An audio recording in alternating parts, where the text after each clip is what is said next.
예, 여러분. 자, 이제 우리가 8장에 태아기, 영아기, 유아기가 있는데요. 일단은 요 8-1강에서 태아기, 영아기 했고요.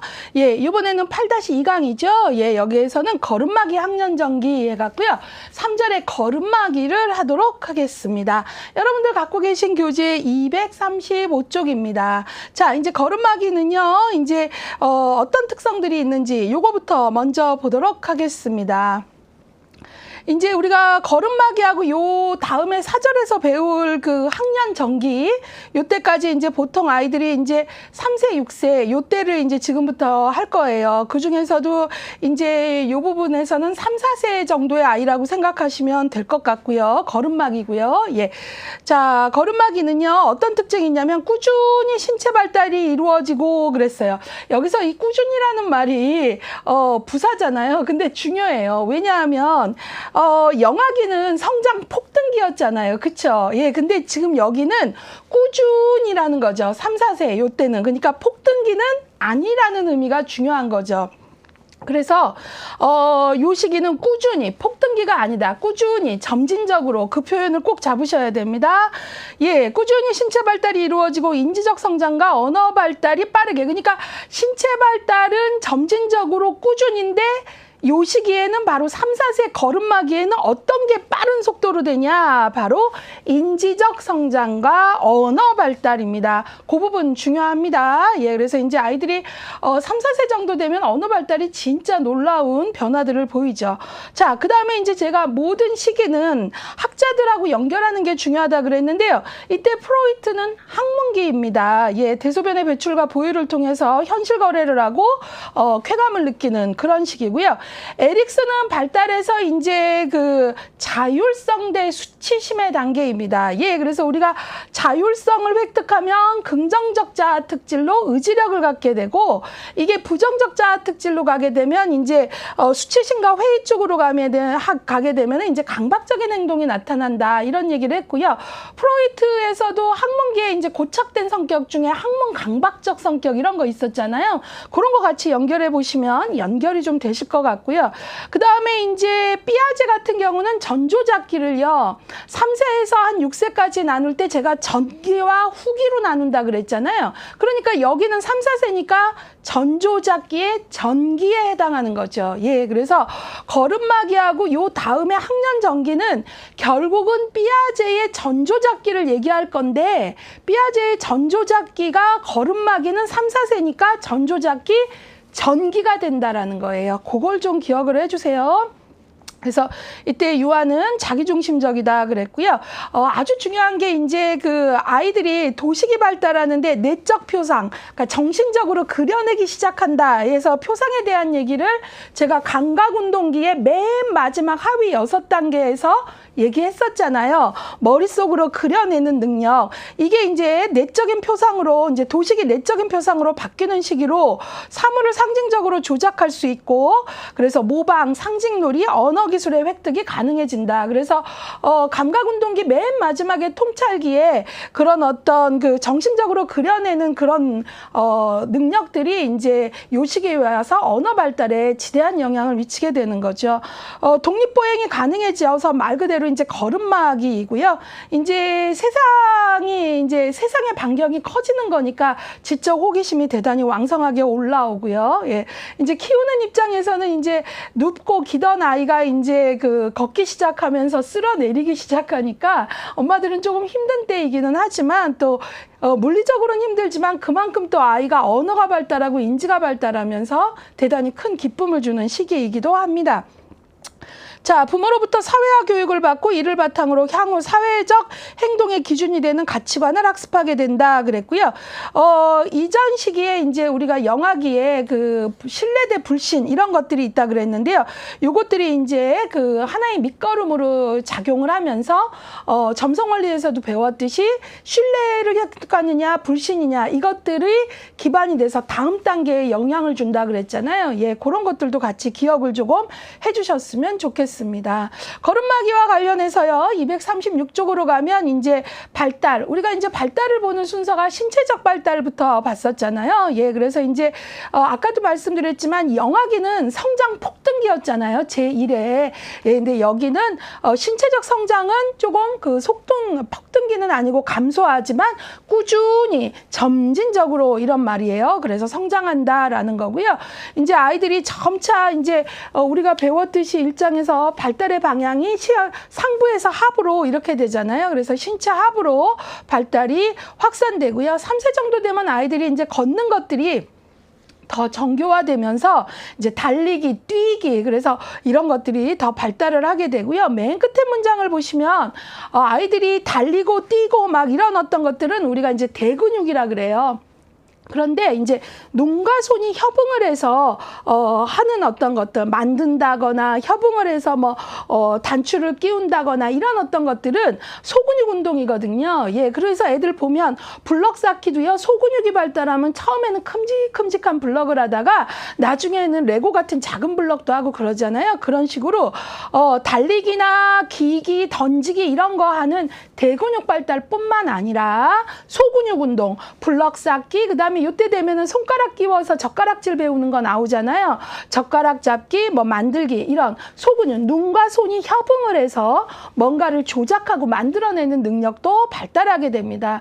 그래서 우리가 아이들을 잘 발달을 돕는다는 건 그 시기에 맞는 놀잇감을 주고 그 다음에 생활에서 막 뭐를 인지만이 아니라 생활에서 이제 아이가 포크를 사용하다가 젓가락질을 사용해보고 이러는 거 있잖아요. 좀 떨어뜨리고 묻히고 해도 스스로 해보는 것, 이런 것들을 격려해 주는 거, 이런 것들이 아주 중요한 거죠. 자, 그런 다음에 이제 우리가 배워야 되는 게 인지발달입니다. 인지발달은 이제 아까도 말씀드렸듯이 삐아제로 했을 때는 전조잡기 전기가 3, 4세, 그 다음에 이제 4, 6세 요때가 되면 이제 후기잖아요. 근데 여기는 전기에 해당하고요.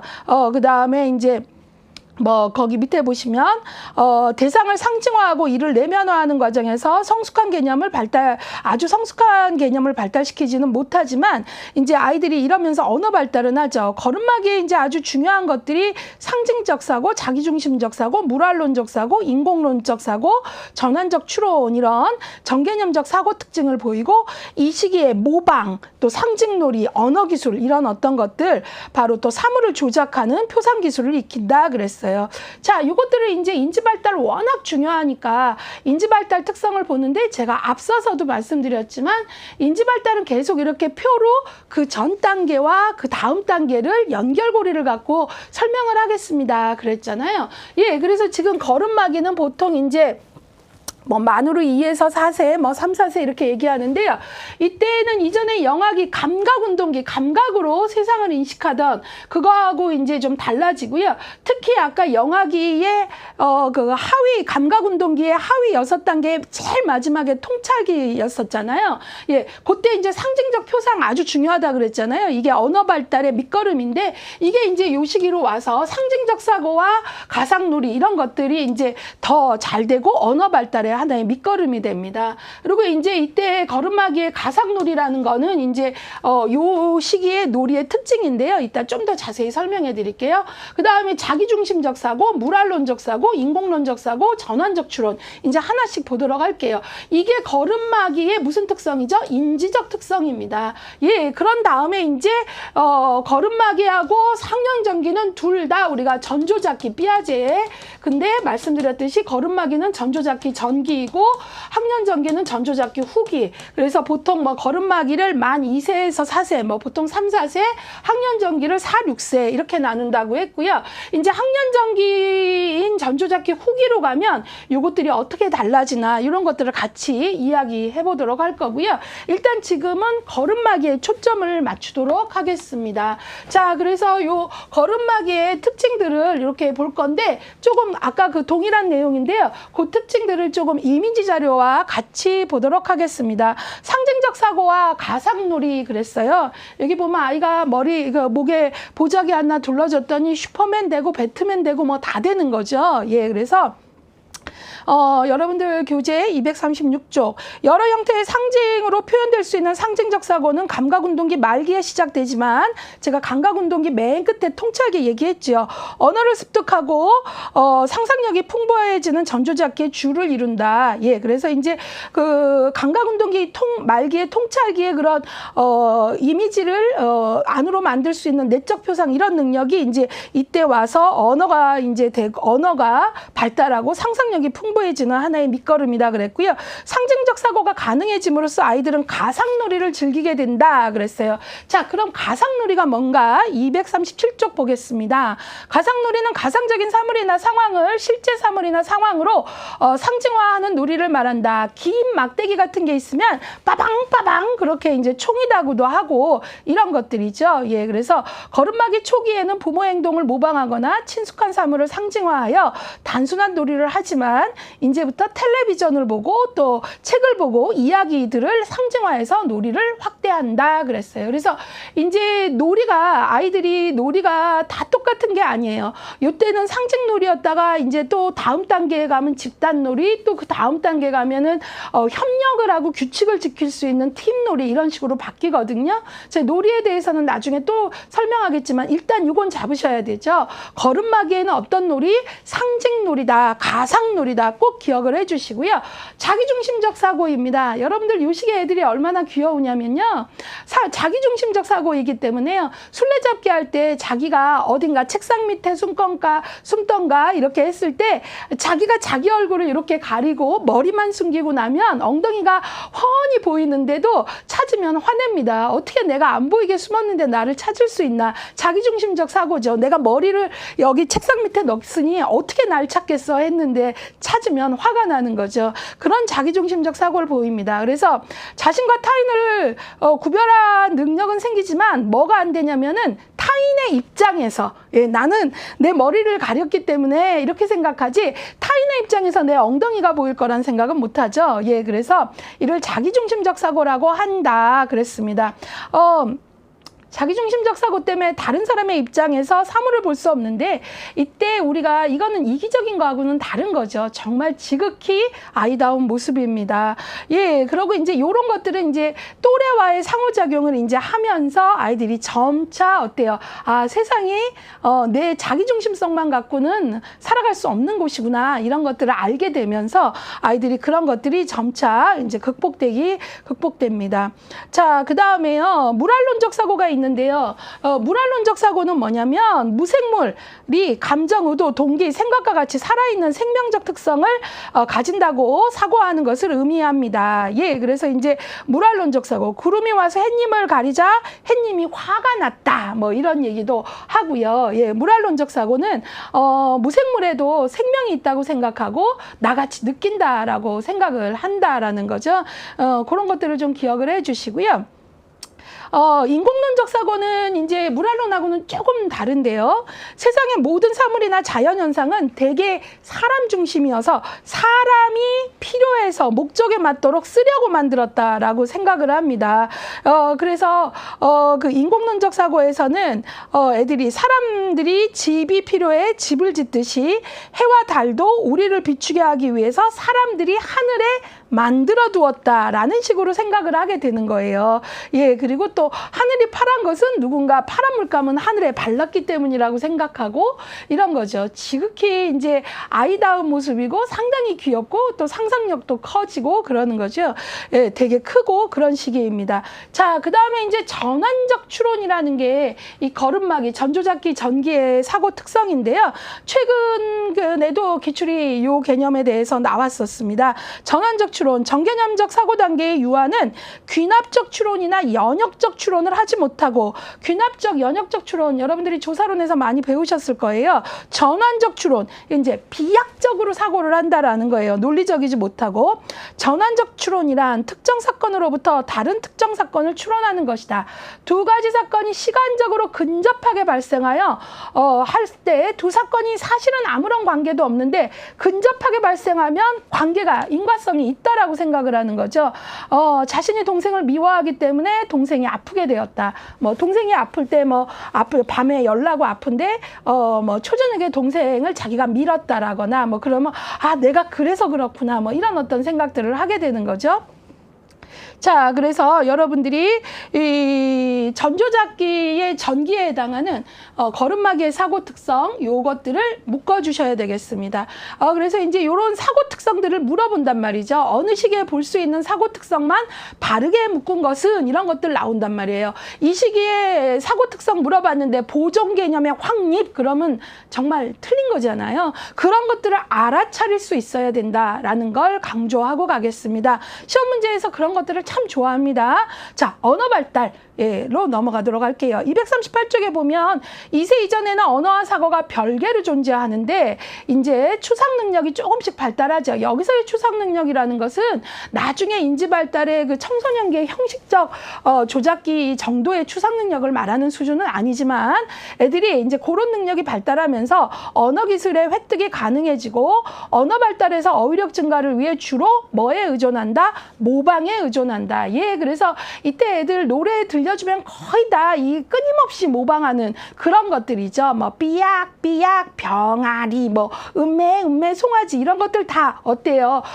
그 모션으로도 따라하고 소리로도 따라하고 하면서 또 내는 소리와 또 어떤 명령도 연결해보고 또 동작도 모방해보고 뭐 이러는 것들이 언어 발달을 아주 촉진시키는 겁니다. 예, 그래서 애들이 이 시기에는 그냥 한마디로 요약하면 감각운동기에서 온몸을 통해서 감각을 통해서 배운다 그러는데 이 시기에는 이제 아이들이 이제 상당히 많은 모방을 통해서 언어가 발달하고 그렇게 되죠. 24개월 정도 되면요 아이들은 이제 2개 단어를 연결하는 정도의 짧은 문장이 나옵니다. 엄마 시, 엄마 까까 뭐 이런 것들. 이런 것들이 되는 거예요. 자, 그래서 그런 것들을 좀 봤고요. 이번에는요, 사회정서 발달로 좀 갈게요. 이 시기에는 이제 정서적 분화가 되게 두드러지는 시기라 좀 관심을 가져주셔야 되겠습니다. 그래서 이때는 요 시기 사회정서 발달에서는 여러분하고 정서 발달은 어떤가? 심리사회적 발달은 어떤가? 이런 것들을 볼 건데요.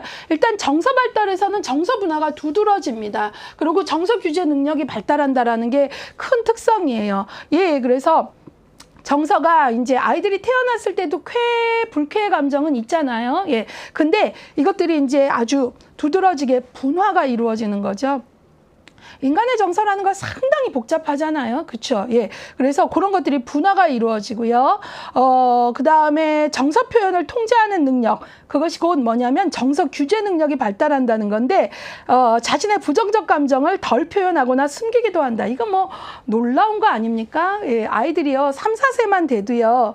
마음에 들지 않는 선물을 받았더라도 웃거나 마음에 든 것처럼 할 수 있다. 이거 뭐 놀라운 능력이죠. 인간에게서 보여지는 거죠. 근데 진짜 마음은 그게 아닌데 아이가 뭐 생일날 뭘 되게 기대를 했는데 그러니까 아주 성숙하게까지는 아니어도 기대를 했는데 어린이집에서 뭐 어찌저찌 하면 선생님이 선물 줄 거라 그래서 되게 기대를 했는데 기대했던 것보다 아주 약소하거나 전혀 다른 거라고 할 때 애들이 요 한 4살 정도 뭐 요 3살 요 정도만 돼도 자기의 진짜 감정을 숨길 수 있다라는 거죠. 그냥 웃는다거나 고맙습니다 정도 하는 것 이런 것들이 된다는 거고 또 그러면서도 이때는 자기중심성이 있기 때문에요. 모든 아이들이 다 그렇게 다 성숙하게 모든 장면을 처리하지는 않고요. 아주 그 리얼하게 감정을 표현하는 것도 있죠. 그게 또 아이다움이기도 하고요. 예. 저는 요쯤 돼서 아이 키울 때 뭐가 기억이 나냐면 무슨 날이었는데 아이에게 이렇게 불을 끄면은 형광으로 예쁜 그 캐릭터가 나타나는 내복을 무슨 날 선물을 해줬어요. 불이 끄면 들어오는. 근데 아이가 상자를 열어봤는데 그거보다 얘는 큰 걸 기대한 거죠. 그래서 근데 내복을 딱 보더니 우리 둘째가 내복이 무슨 선물이냐 하고서는 이렇게 울음을 터뜨렸어요. 예, 그러더니 하는 말이 포크레인 이런 것들이 선물이지. 그래가지고 불을 끄고 이제 캐릭터 들어온 걸 보여주니까 잠깐 좋아는 했지만 다음날 포크레인을 사러 갔어요. 예, 저는 제가 아이 마음을 잘 못 읽었던 거죠. 예, 그래서 이제 아이들이 이때는 뭐 자기 감정을 이렇게 들키지 않고 불쾌하지만 뭐 사회적 미소도 보이고 이럴 수 수는 있지만 진짜 또 동시에 3, 4세 이 나이면 리얼하게 자기중심적인 나이이기도 하다. 이 얘기도 같이 좀 했으면 좋겠고요. 자, 그 다음에 이제 심리사회적 발달 이거를 조금 보시면 크게 큼직하게 239쪽까지 자율성 발달 아주 중요합니다. 예, 그 다음에 이제 자기통제 발달, 성역할 발달인데요. 여기 자율성 자기통제는 아까 걸음마기가 프로이트의 학문기였죠. 그 다음에 에릭슨의 자율성 대 수치심이잖아요. 그래서 이때 이 학문기의 배변 훈련이 자율성과 아주 관계가 깊어요. 또한 자기통제하고도 관계가 깊지요. 예, 그래서 애들이 그 똥만 싸도 황금변이라고 그 칭찬받던 아이들이 기저귀 갈면서 이제는 어때요? 자기 살살 아픈 배를 알고 그리고 가서 제대로 똥을 넣고 물을 내리는 것까지 할 수 있어야 되고 결국 그거 되게 어려운 과업이에요. 우리가 스키너에서 쉐핑 행동 형성 배울 때 배변 훈련을 예를 들었잖아요. 이거 되게 어려운 거다. 되게 단계적으로 되는 거고 그러면서 동시에 이런 배변 훈련이 뭐를 주냐면 자기 통제 능력. 아, 내가 나를 통제할 수 있구나. 이런 어떤 것들을 갖게 해줘서 아주 중요합니다. 예, 그래서 교재 238쪽부터 239쪽까지 나오는데요. 그것들을 저는 요 화면을 보면서 할게요. 교재하고 동일한 내용입니다. 자율성 발달, 유아는 부모와 분리된 존재임을 인식하기 시작한다. 여기서 요거 먼저 또 좀 볼게요. 0에서 2세에서는 아주 중요했던 그 테마가 attachment, 애착이었죠. 애착이 뭐에 부착하다 뭐 이런 뜻인데 주 양육자와 아이가 스킨십을 통하고 하면서 건강하고 안정, secure라는 표현을 썼었잖아요. 그런 애착을 형성하는 게 되게 중요한데요. 또 요쯤 되면은 또 뭐가 아주 중요하냐면 바로 그 엄마와 나는 동일한 존재가 아니다라는 분리개별화가 아주 중요한 때입니다. 뭐 말러라는 학자가 연구한 아주 중요한 개념인데요. 그러니까 이때는 애착도 중요하지만 건강한 애착을 바탕으로 엄마 있고 내가 아니라 엄마는 나를 무척 사랑하지만 동시에 엄마와 나는 별개의 존재라는 걸 아는 분리된 존재라는 걸 알아야 되는 그러니까 건강하게 그런 분리된 존재인 걸 알고 받아들여야 되는 때예요. 예, 그래서 바로 분리된 존재임을 인식하는 때이다. 예, 분리개별화가 이루어져야 된다. 아주 중요하고요. 자기주장적 반항적 행동이 나타나요. 그래서 이때를 제1의 반항기라고 합니다. 예. 기억해 주시고요. 제1회. 우리가 이제 청소년기 되면 제2의 반항기가 또 보인다고 하죠. 그 다음에 자율성과 자기통제 능력은 대소변 훈련에서 시작이 된다. 대소변 훈련은 개인의 자율성과 사회적 요구의 갈등이 최초로 일어난다. 예. 그래서 이제 이게 왜 갈등이냐? 이게 뭐냐면 바로 학문기에 이전하고는 달리 어때요? 사회는 내가 하고 싶은 대로 할 수가 없구나라는 걸 아는 거죠. 그래서 그 변이라는 게 봐야 되는 장소가 있다라는 걸 알게 되는 거고 그게 쉽지 않잖아요. 예, 예, 그렇기 때문에 이제 최초로 사회적 요구와 내 자율성, 내 마음대로 하고 싶은 것과 사회적 요구 사이에 최초의 갈등이 일어나는 때이다. 이런 것들을 기억을 해주셔야 됩니다. 우리가 이제 프로이트를 배울 때요, 최초의 양가 감정이 이제 구강기 후기에 나타났잖아요. 이유기 때. 근데 또 여기서는 이렇게도 좀 알아야 되죠. 학문기가 되면 대소변 훈련을 하는 시기에 어때요? 사회적 요구와 내 맘대로 하고 싶은 것 사이에 갈등, 바로 최초의 갈등이 일어나는 장이기도 하다. 이것들을 또 기억을 해주셔야 됩니다. 자, 그 다음에 이제 자기통제로 좀 가면 자기통제란 요구에 일치하는 능력, 상황에 따라서 행동을 수정하는 능력입니다. 쉽지 않죠. 자기통제는 어른이 돼도 쉽지 않습니다. 예. 그래서 요구에 일치하는 능력, 상황에 따라 행동을 수정하는 능력, 다른 사람의 지도나 지시를 받지 않고 사회적으로 바람직한 방식으로 행동을 하는 능력, 이걸 바로 자기통제라고 합니다. 어떤 면에선 평생의 과제이기도 합니다. 왜냐하면 나이를 먹으면서 그 나이에 맞는 무게의 통제를 요구하는 여러 가지 사건들이 터지잖아요. 그렇기 때문에 어떤 면에선 평생의 과제인데 이때 바로 자기통제라는 발달이 시작이 되는 아주 중요한 때인 거죠. 그리고 그 자기통제라는 건 보통 이 시기에 대소변 훈련에서 시작이 된다. 그래서 대소변 훈련이 대단히 중요한 의미를 갖고 있어요. 예. 자기 통제는 충동을 조절하는 능력과 환경을 지배하는 능력이라는 두 가지 방식으로 나타난다 그랬어요. 예, 그래서 이제 여러분들하고요, 자기 통제와 관련돼서 이 두 가지를 같이 이야기해 보도록 할 거예요. 충동을 조절하는 능력과 환경을 지배하는 능력이라는 자기 통제의 두 가지 방식 얘기해 보도록 하겠습니다. 여러분들 교재 239쪽에 이렇게 된 표가 있죠. 자, 지금 우리가 자기 통제를 배우고 있어요. 분노에 대한 통제, 유아는 부모가 말로 설명하거나 또는 벌을 주는 것을 경험하면서, 자, 이때 되면 애들이 뭐를 듣기 시작하냐면요, 이전에 들어보지 않은 말을 듣게 돼요. 걸음마를 하고 걷기 시작하면서 반경이 넓어지면서 이제 막 쓸어내리고, 서랍이란 서랍은 다 열어보고 막 이렇게 되죠. 싱크대에 열 수 있는 문들은 다 열게 되고 막 이런데 어떤 소리가 들려요? 낯선 소리가 들리는데 점점 많이 들려요. 안 돼, 그만, 이놈, 이렇게 소리를 듣는단 말이죠. 그래서 아이들은 이때부터 벌을 경험하고 안 돼 소리 하면서 분노를 통제하는 방법, 예, 갖고 싶은데 안 돼 하면 확 던지는 게 아니라, 그러면 어때요? 거기에 대한 훈육은 더 들어올 수 있잖아요. 연령에 맞는 수준의 훈육이. 그렇기 때문에 이때 부모의 통제 방법을 이제 모방하면서 배우게 돼요. 그래서 애들이 그러잖아요. 뭐 하고 싶은데 엄마가 눈이 하면은 자기가 그러잖아요. 모방, 안 돼, 이렇게 소리 하잖아요. 이놈, 이러잖아요. 그러면서 이제 스스로 컨트롤을 하는 걸 배우게 되는 거죠. 긍정적 자아 개념이 발달하기 위해서는 분노를 표현하게 하면서도 통제를 잃지 않게 한다. 이게 바로 이런 것들이 훈육이에요. 바로 이 시기에 중요한 게 바로 훈육인데, 훈육이 정말 쉽지가 않은 거죠. 모든 걸 다 된다 하면 아이를 망치는 최고의 길이 모든 걸 허용하는 거라 그러잖아요. 그렇지만 이걸 공포의 훈육을 하면은 여전히 또 아이를 망쳐요. 그러니까 이게 부모가 이성을 놓치지 않으면서, 그러니까 부모가 감정적인 상태에서는 이미 훈육은 어렵습니다. 근데 훈육은 필요해요. 그러면 부모가 이성적인 상태에서 훈육을 할 수 있는 걸 부모력이라고 한다라는 거죠. 예. 근데 이것 역시 부모도 쉽지 않아요. 내가 되게 컨디션이 좋으면 이성적 상태의 훈육을 하는데, 컨디션이 안 좋거나 불안정한 상태에서는 그만해, 이런 거 나오잖아요. 다 이게 훈육의 질이 아주 다른 거죠.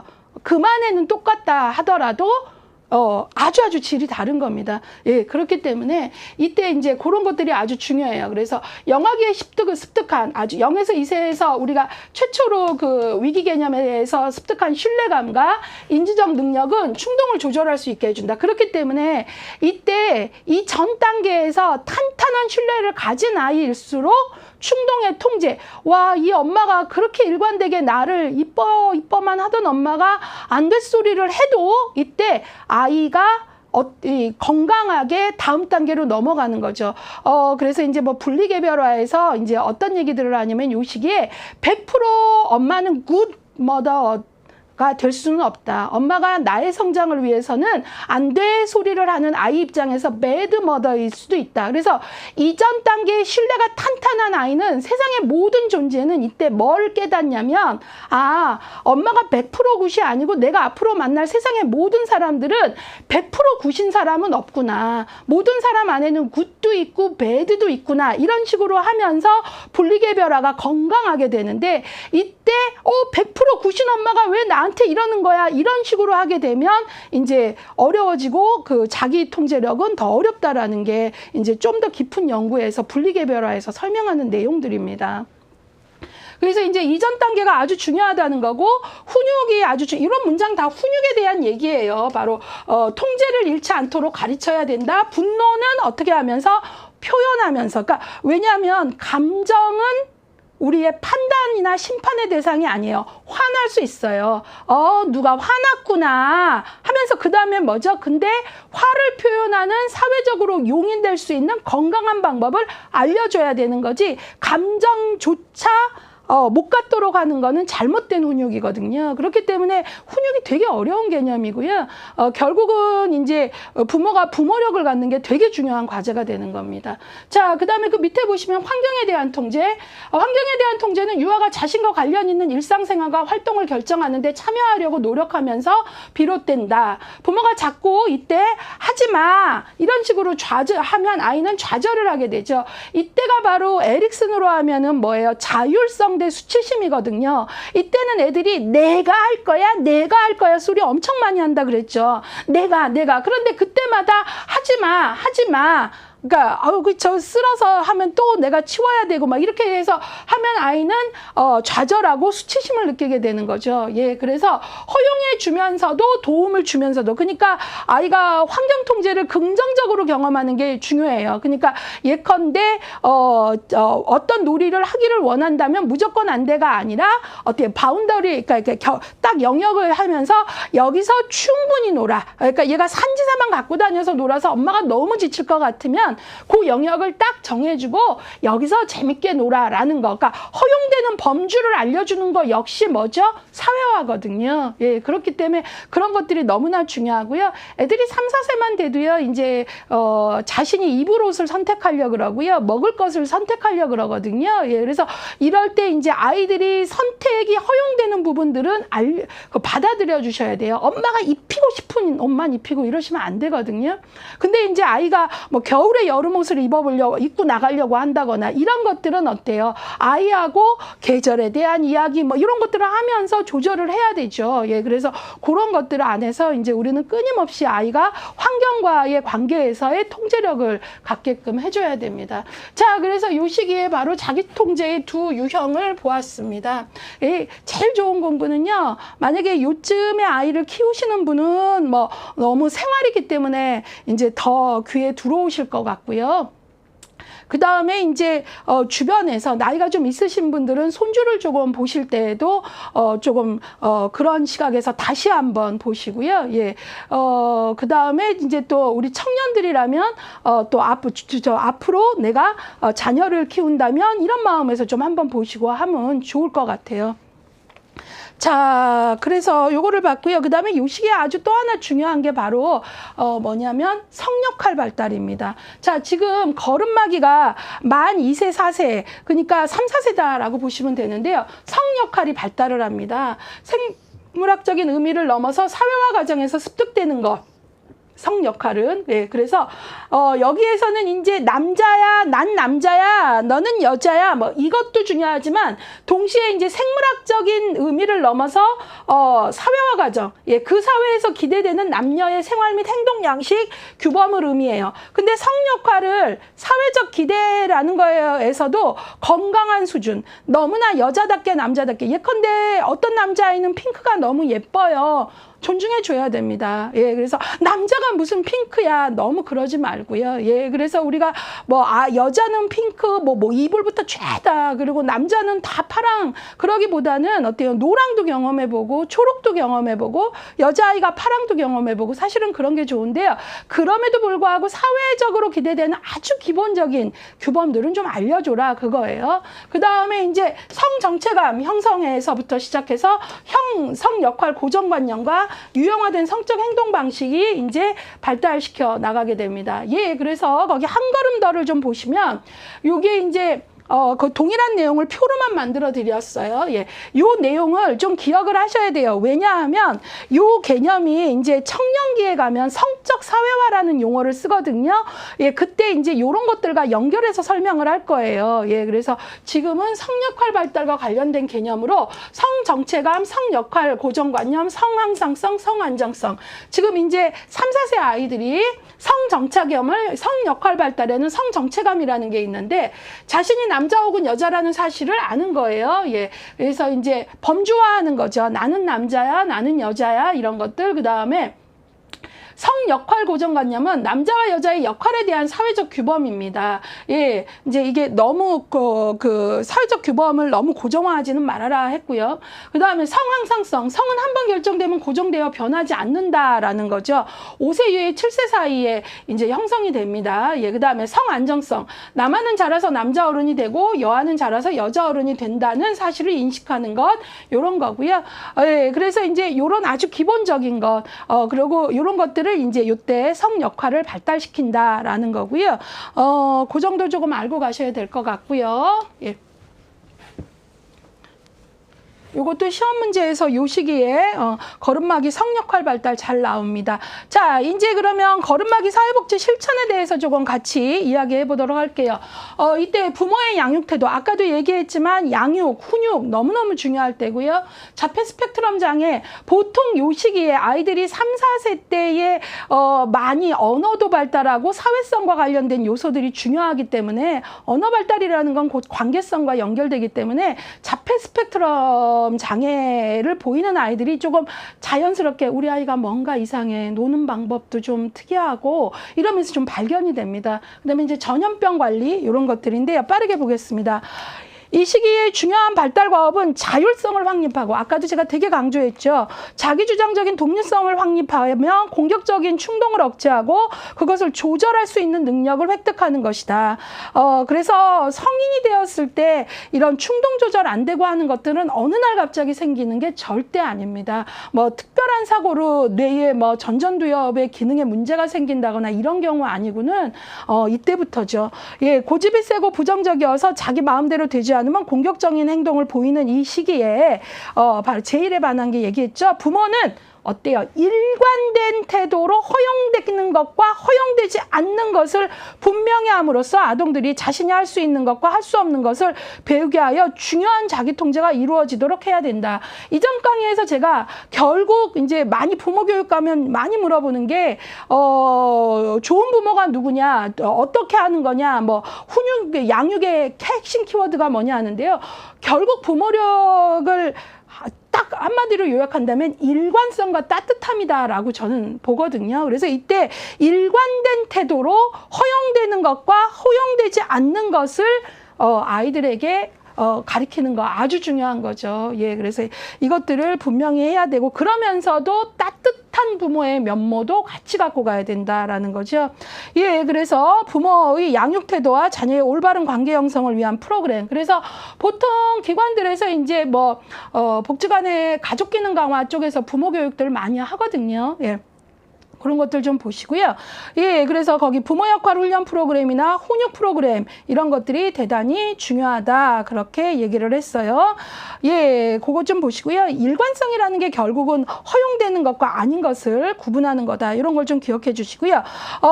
자폐 스펙트럼 장애 좀 보겠습니다. DSM 잘 아시잖아요. 정신장애에 대한 진단과 통계 편람. 이 책이 지금 5까지 이제 나와 있는데요. 5에서부터는 이전하고 명칭을 달리해서 자폐 스펙트럼이라는 용어를 씁니다. 스펙트럼이라는 것은 자폐성 장애, 자폐 이렇게 하는 게 어떤 고정된 하나가 아니라 스펙트럼, 여러 빛이 이제 그 빛의 굴절에 의해서 여러 그 빛깔을 나타내듯이 여러 양상이 있다, 이런 의미예요. 그렇기 때문에 이제 우리가 자폐 스펙트럼 장애라고 하는데요. 보통 이 자폐 스펙트럼 장애는 사회적 상호작용의 장애, 언어 및 비언어적 의사소통의 장애, 상동적인 행동, 관심을 특징으로 하는 질환이다 그랬어요. 자폐 스펙트럼 장애의 특징 중에 하나가 이제 그 사회적 상호작용이 어렵다라는 거고요. 모든 자폐 스펙트럼 장애가 말을 못하진 않습니다. 아예 발화 자체가 어려운 경우도 있지만 말은 하는데 말 속에 말을 잘 모르는 거죠. 예컨대 뭐 아버지가 직장에서 어떤 사람이 어떤 사람 표현이 아버지가 직장에서 목이 잘렸어 그러면 진짜 목이 잘린 줄 아는 거죠. 말 말 속의 말뜻을 모르는. 그래서 언어를 말할 수 있다 하더라도 말 속에 숨은 뜻 이런 것들이 되게 어렵고요. 그 다음에 이제 비언어적 의사소통. 비언어가 바로 뭡니까? 몸짓이죠. 바디랭귀지. 근데 바디랭귀지 안에 들어가면 눈짓, 여러 가지가 너무나 많이 그 안에 들어가 있잖아요. 손짓, 심지어 거리 같은 것도 다 의사소통, 가까이 있느냐, 멀리 있느냐, 이거 다 의사소통이거든요. 이런 비언어적 의사소통을 읽는 능력이 부족해요. 그래서, 그 비장의 아이들은 엄마가 딱 이렇게 하고 너 한 번만 더 해. 그러면 어때요? 부언어의 억양, 뉘앙스, 그 다음에 이 허리에 손을 얹고 턱을 내리고 눈을 치켰던 이 비언어적 행동을 읽고 한 번도 안 합니다. 근데 자폐의 아이들은 너 한 번만 더 해. 그러면 한 번 더 해요. 예. 그러니 이게 얼마나 소통이 어렵겠습니까? 웃자고 하는 얘기가 아니라 이런 경우 비언어가 통하지 않는다는 건 고통입니다. 그 다음에 이제 상동행동은 이제 반복적인 행동을 하는 거고요. 예, 이런 것들. 예, 그래서 대개는 3세 이전에 이렇게 우리가 차이점을 발견을 해서 알게 된다라는 이런 것들을 보게 되는 거죠. 그래서 이제 그 문을 두드리게 되는 거죠. 진단에 필요가 있나 이런 것들.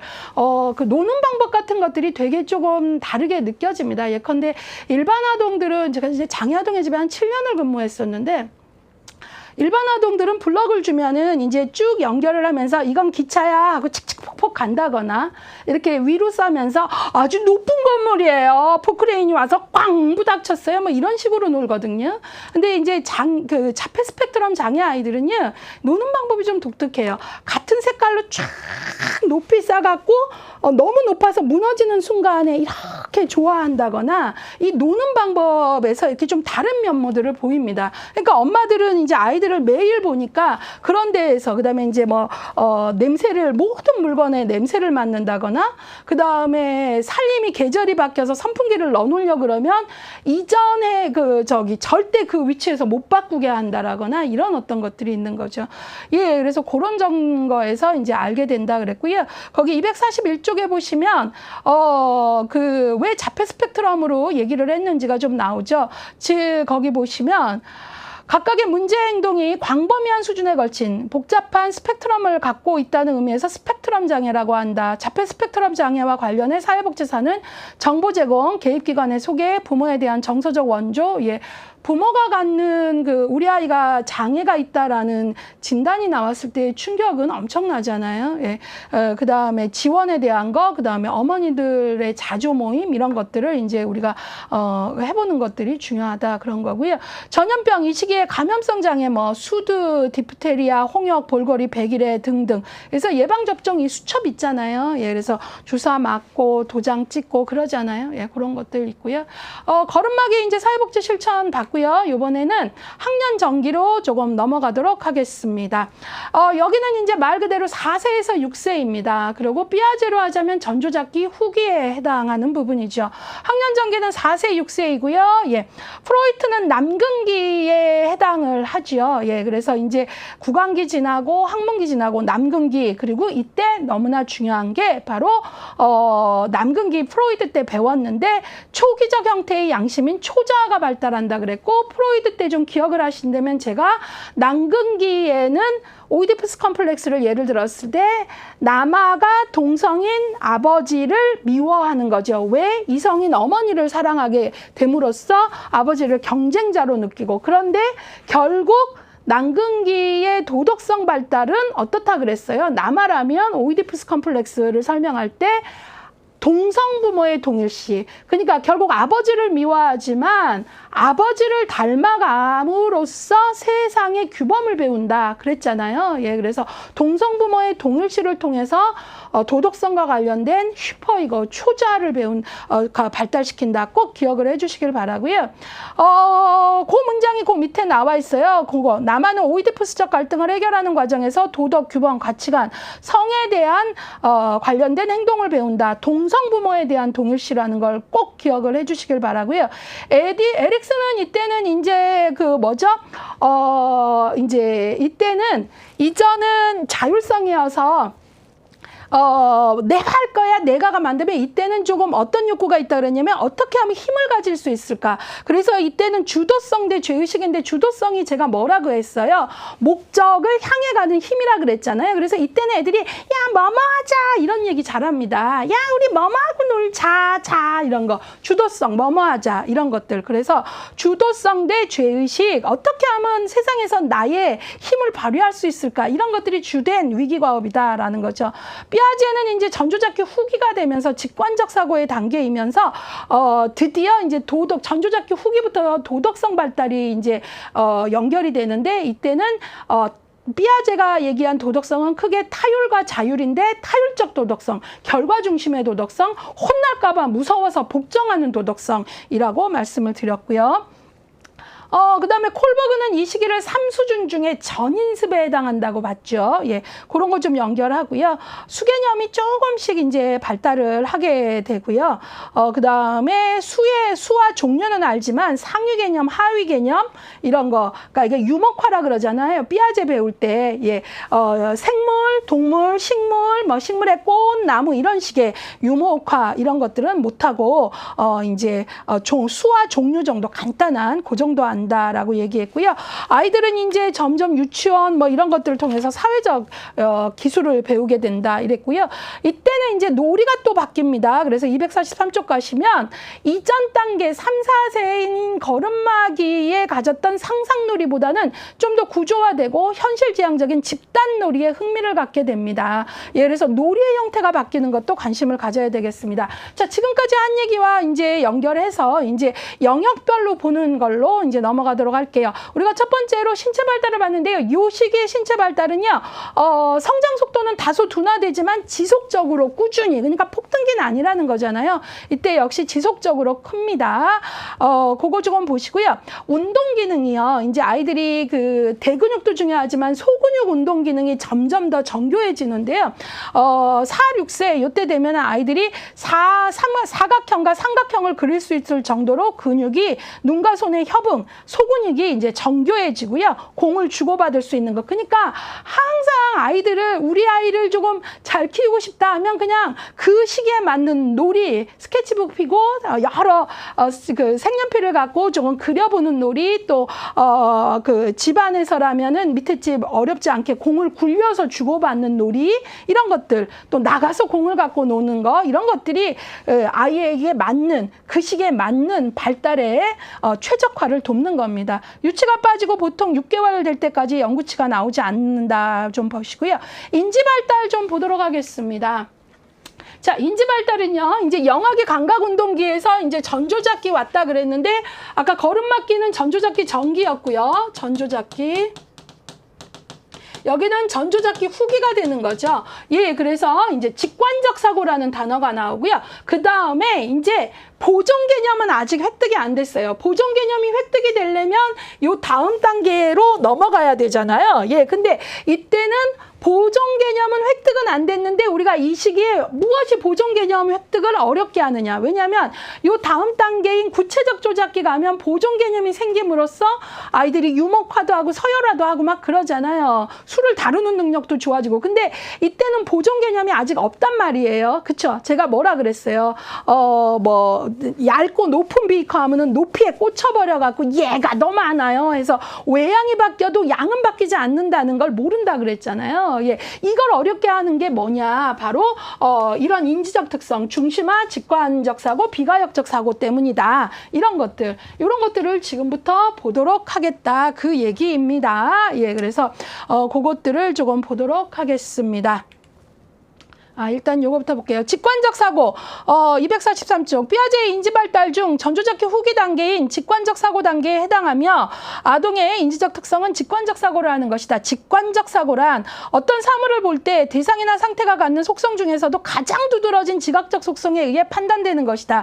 즉, 직관에 의해 사물을 판단하는 것이다. 예, 직관적 사고가 이때는 대부분이라는 거고요. 그럼 성인이 되면 직관적 사고 전혀 하지 않느냐? 아니에요. 우리도 어떤 거를 긴 문장을 하나의 이미지로 딱 잡아주고 이럴 때 그런 것도 일종의 직관적 사고를 건드려서 기억을 하는 거예요. 근데 우리는 직관적 사고를 성인은 형식적 사고, 조작 사고하면서도 직관적 사고를 일부 필요할 때 사용하는 거고요. 전조잡기 후기 아이들은 거의 직관적 사고를 한다라는 거죠. 예.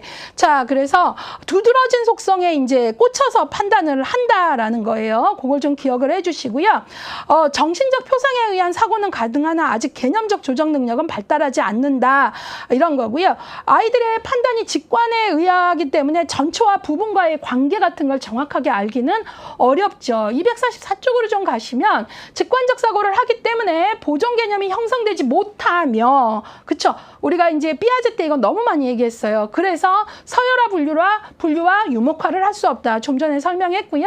이런 것들은 언제 삐아제의 구체적 조작기 7에서 12세로 넘어갈 때 이제 직관적 사고를 탈피하게 된다라고 얘기했어요. 자, 그러면 여기서는 제가 앞서서 삐아제 배울 때 삐아제 지금 배울 때 좀 꼼꼼히 봐두시면 뒤로 가서는 각 발달 단계마다 매칭만 하기 때문에 조금 가벼워집니다. 그랬잖아요. 지금 매칭하고 있는 거예요. 예, 그러면 삐아제의 보존 개념, 이 시기에 너무 중요하기 때문에 그걸 좀 볼게요. 보존 개념이란 물체의 외형이 변하더라도 그 물체를 더하거나 그 물체에 그 물체에 더하거나 빼지 않으면 물체의 양은 그대로 보존된다는 것이다. 그랬어요. 더하거나 빼지 않으면 동일하다라는 그걸 아는 거잖아요. 근데 아이들이 학년 정기, 구체적 조작기 들어가기 전에는 이게 어렵다. 그러면 이런 보존 개념 획득을 어렵게 하는 것은 무엇이냐 해갖고 세 가지 특성이 나오죠. 그 동일한 내용을 저는 여러분들이 그림으로 보시면 좀 더 이해가 쉬울 것 같아서 다시 한번 정리하는 것 뿐입니다. 자, 보존 개념 획득을 어렵게 하는 인지적 특성. 왜 꼭이 붙었을까요? 시험에 지문으로 많이 인용되고 문제에 나온다는 거예요. 예. 보통 꼭이 붙은 거는요, 시험 문제를 계속 분석한 결과 이쪽은 지문으로 너무 많이 선택되더라라는 거죠. 예. 그래서 그러니까 변별력을 정확히 하자 그 얘기예요. 요 시기의 아이들이 왜 보존 개념이 어렵냐? 바로 첫 번째 중심화, 집중성이라고도 하고요. 직관적 사고, 비가역적 사고, 중심화. 두 개 이상의 차원을 동시에 고려하지 못하고 한 번에 한 가지만 주의를 집중하기 때문에 상황의 한 가지 측면만 보고 다른 측면을 무시해버리기 때문에 두 차원을 동시에 못 보기 때문에 한 차원만 보기 때문에 아이들은 여기서 어때요? 이거는 넓이가 높이로 간 건데 그런 거 모르고 애들은 요거 얇고 긴 거에 이 높이에만 이제 아이들이 꽂히게 되면 얘가 더 많아요. 그렇게 된다는 거죠. 한 가지 차원에만. 자, 그래서 직관적 사고는 어떤 사물을 볼 때 대상이나 상태가 갖는 여러 속성 중 가장 두드러진 속성에 의해서 판단하는 것이다 라는 거고요. 유아가 보기에 밑면적이 넓고 길이가 짧은 잔에 밑면적이 넓고 길이가 짧은 잔에 물의 양이 시각적으로 적어 보이고 이게 더 적어 보이고 얘는 어때요? 높으니까 이제 이거 가장 두드러진 것에 꽂히는 거죠. 그 다음에 이제 비가역성이라는 게 나오는데요. 비가역성. 어떤 변화가 일어났을 때 이것을 먼저 상태로 돌려놓는 것. 이건 이제 먼저 상태로 다시 되돌리는 걸 역조작이라 그러거든요. 근데 애들이 이때는 그러니까 역조작의 원리를 이해한다라는 뜻은 뭐냐면 가역적 사고를 한다라는 거거든요. 근데 이때는 아이들이 비가역적인 거예요. 아직 이 역조작의 원리를 모르는 거죠. 그래서 이것들을 모르기 때문에 사고의 가역성이란 사고가 진행되어 온 과정을 거꾸로 되돌아보는 거죠. 역으로.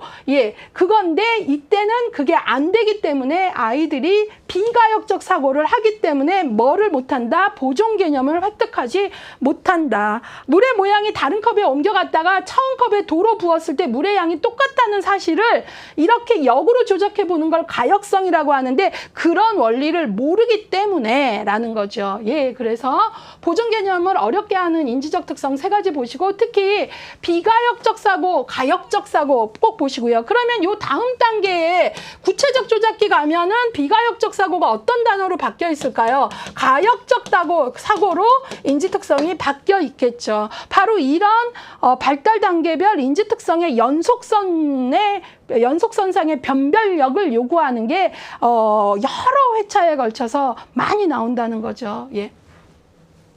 자, 그래서 그것 좀 보셨고요. 예, 이걸로 봤기 때문에 교재 안 읽겠습니다. 자, 그 다음에 이제 도덕성 발달을 좀 보도록 하겠습니다. 이제 우리가 피아제는 도덕성이라는 것이 인지 발달을 전제한다라는 걸 발견을 했고, 그렇게 되면서 피아제는 타율적 도덕과 자율적 도덕 이런 용어를 썼고요. 이 시기 바로 학년 전기, 전조잡기 후기가 바로 도덕성 발달에서 아주 중요한 시작점인 거죠. 4세, 6세 정도가 되는 거예요. 예, 그래서 그걸 좀 볼게요.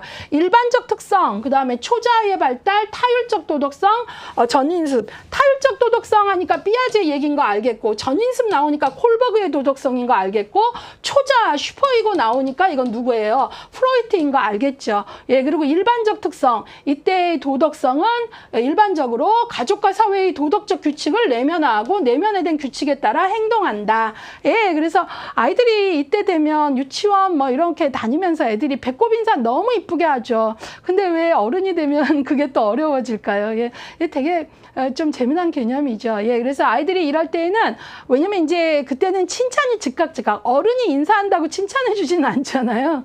그러니까 이때는 아이들이 이제 인사 잘하면 칭찬이 즉각 오는 게 이제 강화를 시키는 거죠. 예, 배꼽 인사, 손님 왔을 때 배꼽 인사만 잘해도 또 막 생각하지 않은 선물이 생기고 이러니까요. 잠깐요. 그래서 이런 것들이 일반적 특성이고요. 이제 저랑 꽉 잡으셔야 되는 건 바로 이 부분입니다. 시험이 이 부분을 좋아하겠죠? 학년 전기 4세, 6세이고요. 전조잡기, 후기. 자, 계속 이렇게 시기를 잡아드리는 이유는 이걸 놓치고 하는 공부는 시험 문제를 못 풀어요. 예. 자꾸 본인이 훈련하셔야 돼요. 초자의 발달. 프로이드는 바로 이때 남근기잖아요. 그쵸? 남근기. 초기에 양심인 초자아가 발달한다. 4세, 6세 정도. 오이디푸스 컴플렉스. 남근기 때 나타나죠. 근데 동성애 부모를 동일시하면서 도덕성이 발달한다. 너무나 중요합니다. 그리고 이때 도덕성에 대해서는 프로이트 배울 때 양심, 예, 뭐 이런 것들 배웠잖아요. 예, 그런 것들 좀 기억을 해주시고요. 자, 그래서 동성부모의 동일시라는 걸 꼭 기억해 주시고요. 그 다음에 타율적 도덕성에서 이제 보시면 피아제는 타율적 도덕성과 자율적으로 나눴고 10세를 기준으로 도덕성의 질이 타율에서 자율로 바뀐다. 이 타율은 결과 중심이고 무서워서 안 지키면 혼날까 봐 이런 어떤 성격이다 그랬잖아요. 예. 자, 그래서 타율적 도덕성은 성인의 힘에 의한 두려움과 권위에 대한 복종에서 나온다. 부모를 전지전능한 존재로 보는 경향이 있고, 따라서 일반적인 그 존중은 어때요? 명령, 복종의 타율적인 관계를 가진다. 그래서 이제 이때는 보통 이런 타율적인 도덕성을 갖게 되는 거죠. 뭐뭐 하면 안 돼, 뭐 이런 식으로 할 때 아이들이 이거 하면 혼나는구나, 뭐 이런 식으로 배우게 되죠. 그 다음에 이제 전인습적 도덕성을 얘기한 거는 뭐예요? 도덕성을 3수준 6단계로 얘기한 콜버그죠. 예, 그래서 이때는 3수준이 어때요? 전인습, 인습, 후인습 중에 제일 첫 번째 단계이고, 이때 1, 2단계가 있었고, 그쵸? 예, 그래서 바로 전인습에 해당하는 건 1, 2단계에 해당하는 부분이다 라는 거 같이 조금 연결을 해주시면 좋을 것 같습니다. 자, 볼게요. 학년전개 아동은 전인습적 도덕성에 해당한다. 사회적 규칙을 내면화하고요. 기초 수준의 도덕성. 2단계 아동은 외부의 권위를 포함해서 타인의 사회적 기대와 규칙을 내면화한다. 그래서 이제 이때는 외부의 권위, 복종, 이 부분들을 좀 기억을 해 주시고요. 이제 이러다가 이제 이제 인습으로는 이제 그 다음에 넘어오게 되고, 이때는 전인습이다라는 걸 꼭 기억을 해 주시길 바랍니다. 시험이 우리 지금 발달 배울 때 맨 앞에 단계별 그 표 있었잖아요. 학자하고 단계 매칭해 준 거, 제가 이 표는 그냥 반드시 외우세요 한 거, 그것들을 계속 연결해 내는 걸 물어봅니다. 예, 그래서 그것들이 잘 되시는 공부가 되셔야 되고요. 자, 그러면 이제 도덕성 발달 같이 이야기했고요. 자, 이제 그 도덕성 발달까지 봤고요. 예, 이제 또 보도록 하겠습니다. 245쪽에 그 사회정서 발달로 좀 넘어가 보도록 할게요. 예, 사회정서 발달에서는 이제 정서, 성역할 발달, 자아개념, 집단놀이 볼게요. 정서, 3, 4세가 되면 즐거움, 사랑, 분노, 공포, 질투, 좌절감 이런 것들 계속 분화되는 거 아시겠죠? 5, 6세가 되면 자신의 감정을 감추거나 가장하는 걸 좀 더 세련되게 배우고요. 아이들이 이때 되면요, 방어기제 사용을 합니다. 불안을 감소시키기 위해서. 예. 그 다음에 이제 아이들이 이제 뭐 3개, 세경 되면 이제 아이들이 또래 아이들과 소꿉놀이에 열중을 하고 이런 것들도 하게 되고요. 예. 성역할 발달은 우리가 이제 그 앞에서도 성 그 역할 발달과 관련해서 여러 개념들을 배웠는데요. 이제 아이들이 이제 자기 개념, 나라는 개념, 셀프 컨셉, 에고 컨셉에 성을 연결시키는 능력이 생기게 된다라는 거죠. 그래서 이때 성 안정성과 성 항상성의 확립, 성 역할 고정관념의 심화, 성 유형 행동의 발달 이거 나오는 거고요. 이 부분은 앞서서 이 개념 정리들을 한 걸음 더해서 했기 때문에 더 추가적으로 읽지는 않겠습니다. 그래서 거기 보시면 246쪽에 성 안정성과 성 항상성의 확립에서 성 안정성은 이미 아까 배우셨잖아요. 남한은 자라서 남자가 되고 그다음에 성 항상성, 성은 변하지 않는다. 성 역할 고정관념이 있다.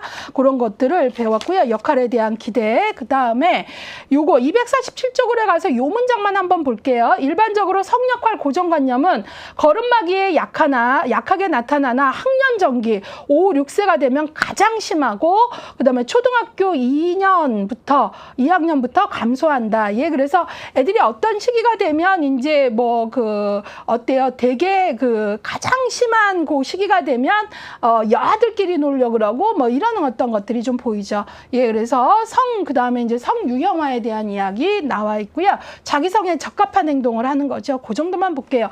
이번에는 자아 개념을 보도록 하겠습니다. 자아 개념이요. 예.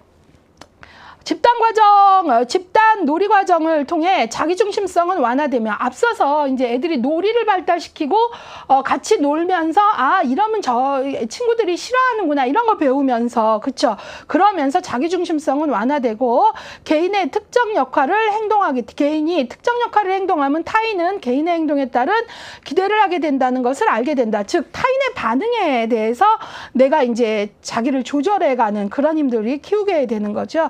자, 그 다음에 이제 이때 놀이가 또 바뀌게 됩니다. 예, 그걸 좀 볼게요. 여기 그림은 이 시기에 정서가 대단히 여러 가지 정서가 나타난다는 걸 얘기한 거고요. 이때 놀이는요, 아까 이전 단계의 놀이는 상상놀이였는데 집단놀이라는 단어가 옵니다. 예, 그래서 거기 보시면 한 걸음 더해 가시면 놀이의 변화에 대한 내용이 나와 있는데 저는 요거를 요 다음 단계까지 놀이 전체를 한눈에 볼 수 있는 표로 조금 재구성을 해서 만들어 드렸어요. 이게 이렇게 정리가 돼야 흐름을 알 것 같아서 이렇게 좀 정리를 했으니까요. 여기 별이 있네요. 필요하신 분은 빼서 보시면 요 하나의 표로 놀이에 대한 정리는 다 되는 겁니다. 좀 보도록 할게요. 이전 단계의 걸음마기 2세, 4세는 가상놀이, 상상놀이였잖아요. 그쵸? 뭐 빠방 자만 있어도 뭐 빠방 한다거나 그래서 부모에 대한 모방이 중요하다 뭐 이렇게 얘기했고요. 이때는요 4세, 6세는 집단놀이입니다. 그러니까 이 명칭이 바뀌는 걸 좀 봐주세요. 집단놀이는 몇 개의 쉬운 규칙이에요. 어려운 규칙이 아니에요. 예. 가지고 있으면 친구들과 협동이나 상호작용에서 즐거움을 갖고요. 이때는 가상놀이보다 좀 더 구조화되고요. 현실지향적인 놀이를 하게 됩니다. 그러니까 가상놀이보다는 현실지향, 여자아이들 소꿉놀이 많이 합니다. 예. 자, 그래서 이때는 이제 아이들이 이런 놀이를 하게 되는데요. 이 놀이는요. 그 다음 아동기, 우리가 이제 아동기 구체적 조작기 되면 아동기 배울 거 아니에요. 예, 요 두 개는 이제 우리가 전조작기잖아요. 전조작기 전기는 상상놀이, 전조작기 후기는 집단놀이인데 전조작기와 여기를 구체적 조작기 조작기로 본다면 요 시기 요거 가운데 있잖아요. 예. 그래서 요 집단 놀이를 과도기적 놀이 형태. 그러니까 여기서 여기로 넘어가는 중간에 과도기적 놀이 형태라고도 말을 한다는 거죠. 표현들을 좀 익히세요. 예컨대 상상놀이는 뭐 단체 놀이로 넘어가는 과도기적 놀이 형태다 하면 틀린 문장인 거죠. 예. 자, 그래서 그걸 보시고요. 그 다음에 단체 놀이는요. 집단 놀이는 쉬운 규칙이라면 여기는 제대로 된 규칙. 규칙이 매우 복잡합니다. 뭐 하면 몇 점, 야, 너 아웃이야. 뭐 그거 이런 식으로 어떤 룰이 있는 놀이, 피구 뭐 이런 것들을 하게 되는 거죠. 예. 그래서 초등학교 가면 아이들 피구 같은 거 진짜 목숨 걸고 하잖아요. 요즘은 좀 딴 놀이들을 하겠지만 단체 놀이를 통해 경쟁의 다양한 측면을 깨닫게 되며 분업의 원리와 집단의 목표를 개인의 목표보다 상위에 놓는다. 이 놀이가 되게 중요합니다. 요즘엔 애들이 거의 다 스마트폰으로 노는데 이런 단체 놀이가 되게 중요해요. 그러면서 애들은 규칙을 이해하고 복잡한 규칙 속에서 그것들을 지키는 힘을 키우고 이러거든요. 자, 그래서 이런 놀이를 통해서 규칙이 매우 복잡해지고요. 여기서 애들은 경쟁도 배우고요. 우리 팀이라는 어떤 협력도 배우고요. 분업의 원리도 배우고요. 왜 제대로 된 게임 하려면 야, 너 축구 같은 거 할래도 너는 공격수, 너는 뭐 이런 거 뭐예요? 애들이 분업의 원리를 이용하는 거예요. 예, 이런 것들. 그리고 이런 놀이가 왜 중요하냐? 인생을 살아가면서 어떨 때에는 내 개인의 목표보다 집단의 목표가 우선해야 될 때가 있다라는 걸 배우는 거예요. 예, 그래서 바로 이럴 때 부모들은 우리 아이가 같이 놀지 않고 혼자 놀 때 공부보다 그거를 어때요? 관심 있게 보고 어떤 점이 같이 노는 게 어려운지 아이를 잘 도와줘야 됩니다. 예. 자, 그래서 이런 것들이 되게 중요하고요. 단체 놀이를 통해서 그럼 도대체 뭘 배우냐 이거예요. 집단의 목표를 자신의 개인 목표보다 상위에 놓는 것. 항상 그러면 안 돼요, 인상에서. 그러나 이게 중요할 때가 있다라는 걸 아는 존재가 되어야 된다는 거죠. 왜? 우린 사회적 존재니까. 그 다음에 공동의 목표를 성취하기 위해 역할을 서로 충실히 수행하는 노동 분배, 역할 분배의 원리를 학습하고 경쟁의 본질과 승리의 중요성, 근데 동시에 협동. 그래서 초등교육에서 너무나 중요한 게 모든 교사들이 교육 철학에서 경쟁의 원리를 우위에 둘 것인가, 협동의 원리를 우위에 둘 것인가인데 결국은 이게 장면마다 유연하게 잘 쓰여야 돼요. 100% 협동만 할 수도 없는 거고요. 100% 경쟁만 해도 상당히 위험하죠. 그러니까 이런 것들이 이제 놀이를 통해서 제 나이에 맞는 놀이를 통해서 세상을 배운다는 게 엄청 중요하다는 거죠. 그래서 요것들은 제가 그냥 단체 놀이는 뒤에 나오는데 지금 이렇게 해야 훨씬 이해가 좋을 것 같고 제가 이따 구체적 조작기 때도 요 표는 다시 한번 넣어드리겠죠. 예, 그래서 요것들을 꼭 보시길 바랍니다. 예, 그래서 그것까지 한 걸음 더까지 설명을 했고요. 이제 끝내도록 하겠습니다. 학년정기 사회복지 실천에서는 이제 우리가 에릭슨에 있어서 뭐였어요? 주도성 대 죄의식이었죠. 이때 제가 어떻게 하면 힘을 가질 수 있을까? 뭐뭐 하자. 내가 목표를 향해서 뭐 해보는 거. 목표를 세우고 목표를 달성하기 위해서 어떻게 해보는 건데 이게 좌절되고 안 되면 아이들은 죄의식을 느낀다라는 거죠. 예, 그래서 그런 것들. 그래서 뭐뭐 하자. 그래서 좀 실패를 했을 때 너 그거 봐. 그러면 애들은 죄의식으로 가요. 그게 아니라 뭐뭐 하자 그래서 했을 때 얻은 것도 있지만 잃은 것도 있다면 다음엔 잃은 것들을 어떻게 다루어야 할까? 이런 것들을 도와주는 게 부모력이고 교사 유치원이든 어린이가 유치원 교사의 역할인 거죠. 그런 게 대단히 중요하다는 거죠. 그래서 부모가 자녀의 호기심, 환상적 행동을 인정했을 때 아동은 계속 어때요? 주도성을 갖고 인생에 있어서 주도성을 갖고 살아간다는 거예요. 그러니까 남을 무시하고 내 뜻만 관철시켜라가 아니라 이게 주도성이라는 건 인생을 살아가는 기본적인 힘을 말하는 거거든요. 예. 자, 그래서 때로는 너무 규범이나 이런 거에 비춰서 제재를 너무 강하게 한다거나 그 다음에 무엇보다도 일관성 없는 제재 위험합니다. 훈육은 해야 돼요. 일관된 제재. 그러고 이제 그 일관된 제재는 감정이 아니라 어때요? 이성을 갖고 하는 것. 이런 것들 중요하고요. 아이들이 주도한 행동에 대해서 심한 꾸지람이나 뭐 이런 어떤 것들을 하게 되면 자신감을 잃게 되고 이런 자신감을 잃게 되면 자아 개념 형성에 대단히 큰 그 어려움을 줍니다. 자아 개념 아주 중요하거든요. 예, 그래서 자아 개념. 요때 애들이 자아 개념에 대한 그 밑바탕을 주도성을 경험하면서 키워야 요 다음 단계인 구체적 조작기 아동기에 바로 자존감 형성이 돼요. 예. 근데 이때 그 기초가 형성 안 되고 죄책감으로만 가고 꾸지람만 듣게 되면 이 다음 단계인 아동기에 아주 중요한 자아 개념을 형성, 긍정적 자아 개념이 곧 자존감이거든요. 그때 어려움이 생기는 거죠. 예, 그래서 그런 것들 연결을 아주 잘 해야 돼요. 예, 그래서 이때 그런 게 되게 중요하다라는 거고요. 정서 발달 측면에서 이제 우리는 아이들이 이제 이런 것들을 잘 발전시킬 수 있게끔 도와줘야 된다라는 얘기들이 있고, 특히 요 시기에 남자아이들이 정서발달 측면을 보니까 성역할 고정관념이 너무 심화되면 공격성이 지나칠 수 있고, 또 이때 대중매체, 미디어에 대한 적절한 그 부모가 훈육을 하지 못하게 되면은 안 좋은 영향을 받을 수 있다는 것도 기억을 해주시길 바랍니다. 249쪽 학년전개 아동들에게 나타날 수 있는 지적장애. 이때 이제 학년전개 아동에게 좀 관심을 가져야 되는 건 지적장애 부분인데요. 자, 지적장애에 대한 문장, 지능이 평균보다 훨씬 낮고인데요. 보통 우리가 지적장애다 아니다를 할 때 지능을 가지고 얘기할 때 IQ 70을 기준으로 하는데, 여기서 너무나 중요한 건 EQ만 가지고 지적장애라고 얘기하는 거는 안 됩니다. 위험하고 안 돼요. 예, 그래서 그것만 보면 안 되고요. 적응 기능을 같이 보셔야 됩니다. 예, 그래서 이거 판단할 때 지능 검사로만 판단하지 않아요. 그래서 적응 기능을 같이 봐야 되고요. 그 다음에 이제 보통 우리가 지적장애는 18세 이전에 발견이 되지요. 예, 그리고 18세 이후에 지적장애는 뭐 사고로 인한 뇌의 타격이나 이럴 때 발견되지, 보통 18세 이전에 발견이 됩니다.